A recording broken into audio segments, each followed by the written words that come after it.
vocabulary lesson. When I was a kid, Oh great, a narrator. when alien life entered our world, it was from deep beneath the Pacific Ocean. Movie thinks I'm just gonna accept that. A fissure between two tectonic plates. A portal between dimensions. Honestly, if this is all the harder you're gonna work to explain the science part of your fiction, don't even explain it. Just jump right into the action. Destruction of the Golden Gate Bridge when action film takes place in San Francisco cliché. 6 days and 35 miles later, 3 cities were destroyed. Tens of thousands of lives were lost. I don't mean to be insensitive, but is that all? I mean, 6 full days of that thing rampaging through 3 major cities and only tens of thousands died? Those are pretty good numbers, actually. You should consider yourself lucky. And then the third one hit Cabo. Even the kaiju have to go on spring break. Why is the archive footage of the initial setbacks faced by the Jaeger program in black and white? It was still filmed in the future, right? Hey kid, Yeah? don't get cocky. Probable Star Wars homage ends up feeling more like a cheesy ripoff. We were never star athletes. This motherfucker is still narrating. Jaegers use Inception music to introduce themselves. Okay, so just seconds ago you rose up out of the water completely submerged, but now you're standing in the water and it comes up to your knees. So what position must Gypsy Danger have been in underwater in order to pull up that rise up from the deep move? Like lying flat on the floor of the ocean, right? Oh, come on. This cannon loaded up immediately earlier and now it takes forever to load? 17 minutes in, the movie finally feels confident it's given you enough backstory to tell the actual story. Did you, just watch The Avengers right before shooting this stuff? Is Powers Booth up there somewhere? Give Idris Elba an eye patch and I could seriously begin to doubt which movie I'm watching. An enormous Category 4 broke through the coastal wall in less than an hour. Why are you surprised? Why is anyone surprised? You built a giant wall to try and keep out something that eats boats and giant robots for breakfast. Shatterdome? Gypsy Danger? Who the hell did we put in charge of naming things in the future? I'm guessing it's someone's 12-year-old cousin. To me, you're dead white. Dude, you have f***ing kaiju in this movie. Do we really need a paint-by-numbers bully as a secondary antagonist? Do we really need a label to know that this is the candidate trials? Does knowing that it's 6 a.m. add anything to our enjoyment of this scene? I made my decision. Report to the Shatterdome in 2 hours and find out who your co-pilot will be. Is there any reason at all for the mystery? If you've made up your mind and it's not her, then why make him wait? I mean, obviously the screenwriter wants him to wait so that we can have the big reveal as he changes his mind and chooses the girl after all, but that's for us, the audience. There's no reason for Raleigh not to know, or the actual guy who got picked. Well, either he's got a nosebleed or Spider-Man's on the ceiling of the elevator trying not to be seen. They're colonists. They overtake worlds. They just consume them and then they move on to... Wait, which is it? Do they colonize or consume? Those two things are not synonymous. And now, with ozone depletion and carbon monoxide polluted waters, well, we practically terraformed it for them. Oh, for f***'s sake. Even the movie about giant robots fighting giant alien monsters has to shove environmental messages down our throat. We're destroying Earth. We get it. If I wanted to hear about that, I definitely wouldn't go to a giant robot fighting movie. This is actually terrifying and awesome. This is a way better backstory than Raleigh's. Why isn't she the main character? Why doesn't the movie just start with this and skip all the wah my brother died crap? This whole complex looks pretty damn big. Why did the leader end up with an office that is 40% water? How is it even remotely practical to have a moat in your office? There are no other rooms in the place that had actual floors? Like, the pilot's quarters do? First drifts are rough. Man, this is the quietest Jaeger factory in the history of Jaeger factories. They're practically whispering. And why shouldn't they? It's dead silent in this. Double event. Wait a minute. If the kaiju are only just now appearing 2 at a time, then why the hell did they ever need more than a handful of Jaegers back in the day? I mean, the kaiju back then would have been 1 at a time, coming with much more time between them. It was years ago. They were also a lot smaller. So why did we have a fleet of dozens of Jaegers? What the f*** were they all doing? Why does the historical footage early in the movie show only 1 or 2 Jaegers at a time fighting a kaiju? It's not like there were multiple kaiju at once around the world for them to be all off in different places. It's not like they would have been patrolling their own sections of the world, since the kaiju always come from the same spot and that spot is monitored. The marshal says they used to launch 30 Jaegers and are now down to just 4. How the f*** is that even possible? Why do they have to fly these things by helicopter to where the breach is?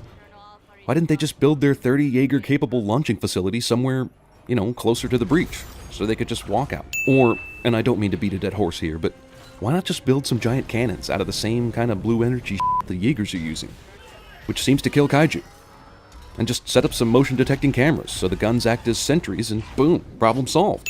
Okay, so the Chinese Jaeger has 3 pilots because it has this fancy 3-armed attack mode, but With drifting in a normal Jaeger, the movie has shown us that both pilots move their right arm to move the robot's right arm, and both pilots walk in order to make the legs move. So how does adding a third pilot to the Chinese Jaeger enable them to collectively move a third arm? All the pilots are presumably drifting together as a threesome, but none of them actually have third arms. And if it's possible to divide the arms up among pilots, then why go through all the motions to show the other Jaeger pilots have to move their arms and legs in tandem? Is there any need to drift at all if you can just add a third pilot to control a third arm? 2 of his 3 active Jaegers are completely gone. Instead of sending Raleigh and Mako to suit up immediately, the Marshal just grimaces. See, like these cannons. Is there any particular reason these cannons have to be mounted on a giant robot? Could you not just line the entire breach area with automated versions of these things? Just like most movie villains, the kaiju ignore their perfect opportunity to finish Stryker, and one of them even swims away. I don't know how many minutes are supposed to have passed since Stryker went dead in the water, but since then, the other kaiju has been pacing around them, but also Raleigh talked the Marshal into letting them go out. They got suited up, got the nuclear-powered Gypsy Danger all fired up, strapped into the helicopters, and flew that thing out to Hong Kong City Harbor. That's way too much to have gone down in just a handful of minutes. Kinda convenient that the kaiju didn't use any of the awesome new attacks on Gypsy that have been so effective on the other 3 Jaegers. Instead, he just tries to mostly wrestle this time, and he pays for it. Aw, man, my Xbox One was in there. The second kaiju has been really inefficient in his destruction of the city while all this was going on. I mean, yeah, there's some flames there, but honestly, I'm surprised there are any tall buildings at all still standing. Couldn't he just run back and forth in a lawnmower pattern and have the whole thing licked in 60 seconds? I can't pinpoint it! How can you possibly lose track of a kaiju? This is even worse than when the military kept losing track of Godzilla. Ah, melty blue acid spray. Cool. Why don't they use that all the time? Is there none of the acid left inside the kaiju's mouth? Shouldn't Gypsy's fingers get melted off now? Vent the coolant on the left flank! Coolant venting. CO2 Venting burn. coolant! The computer says it's venting the coolant before Mako actually pushes the button. Is the sword new? Did Raleigh not know about it? And if so, why did they not tell him? Wait, this is how close the Shatter Dome is to Hong Kong City? Like, literally right on the harbor. And yet they still took the time to hook up and fly each Jaeger by helicopter? This is like literally 6 Jaeger steps from where the helicopters were dropping them off. These assholes are celebrating like it's the end of Star Wars, but really half their pilots are dead, along with tens of thousands of civilians of Hong Kong City. It's pregnant. Right, we don't have nearly enough similarities to Godzilla in this movie. Let's add some more. Main character trips and falls while running away from evil cliché. Where the did the mathematician come from? He wasn't with the Always Sunny guy throughout the entire ordeal. He just magically appears right here at the spot of the baby kaiju death that no one could have predicted. He's standing on the dock of the Shatter Dome with everyone else just a little bit ago. So did the Always Sunny guy call the base, tell them about the dead baby kaiju, and request the help of the mathematician he can't stand, and then wait while they flew that guy out there by helicopter, and only then say he's got 5 minutes before brain death occurs! Who's gonna be my co-pilot? dialogue perfectly timed to coincide with silly reveal that surprises only the characters in the movie. The 2 scientists decide they need to warn the Jaegers that their plan won't work, and decide the best way to tell them is by helicopter, instead of a radio, a phone, or smoke signal, all of which would have been faster. This kaiju's able to sneak up on Gypsy even though the home base people were clearly monitoring their position and movement just a few seconds ago. Remember, that was a 2,400-ton bomb. I'm impressed they built Gypsy Danger out of materials that can withstand a nuclear blast that size in close proximity. That thing survived a nuke up close? I know it's a Category 5, but they just took down a Category 4 with a sword.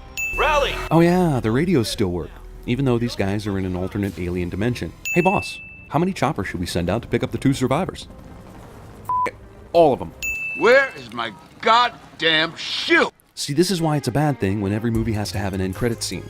Because some of them don't know what the hell to do with it, and they give you useless like this.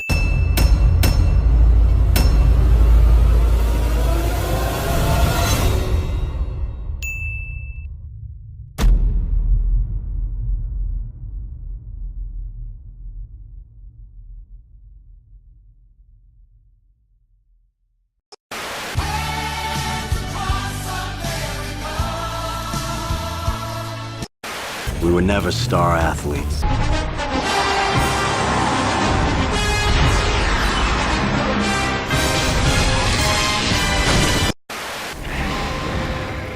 Where the hell's this god of yours? It's funny Lieutenant Dan said that, because right then, God showed up.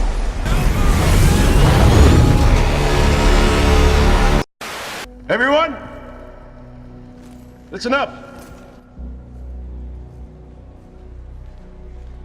It is true what many of you have heard. As I speak, that army is drawing nearer to our home. Believe me when I say we have a difficult time ahead of us. But if we are to be prepared for it, we must first shed our fear of it. I remember that which matters most. We are still here! We're a walking nuclear reactor. We're sitting on 4 million pounds of fuel, 1 nuclear weapon, and a thing that has 270,000 moving parts built by the lowest bidder. Send the choppers! Send the choppers now! Run! Go! Get to the chopper!